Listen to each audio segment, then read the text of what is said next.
Hi friends, ഞാനിന്നിവിടെ ഒരു carrot മുട്ടത്തോരനാണ് ഉണ്ടാക്കാൻ പോകുന്നത്. ആദ്യം ക്യാരറ്റ് നന്നായി ചോപ്പ് ചെയ്തെടുക്കുക. അതിനുശേഷം ആവശ്യത്തിന് തേങ്ങ ചിരകിയെടുക്കുക. പിന്നെ എത്രയാണോ മുട്ട വേണ്ടതെന്ന് വെച്ചാൽ അത് പൊട്ടിച്ച് ഒഴിക്കുക. അതിലേക്ക് കുറച്ച് ഉപ്പ് ചേർക്കുക. എന്നിട്ട് നന്നായി മിക്സ് ചെയ്യുക. ഒരു കടായി എടുത്ത് അടുപ്പിൽ വയ്ക്കുക. അത് ചൂടാവുമ്പോൾ അതിലേക്ക് വെളിച്ചെണ്ണ ഒഴിക്കുക.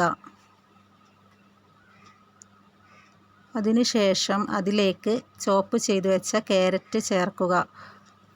അതിലേക്ക് ആവശ്യത്തിന് ഉപ്പും ചേർത്ത് നന്നായി ഇളക്കി യോജിപ്പിക്കുക.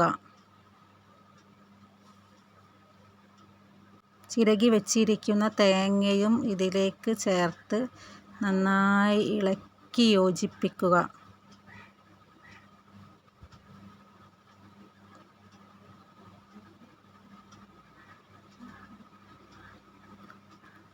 നമുക്ക് എരിവിനാവശ്യമായ പച്ചമുളകും ഒരു ലേശം വെള്ളവും കുടഞ്ഞ് നന്നായി യോജിപ്പിക്കുക. അതിനുശേഷം പൊട്ടിച്ച മുട്ടയും ഇതിലേക്ക് ചേർത്ത് നന്നായി ഇളക്കി യോജിപ്പിക്കുക.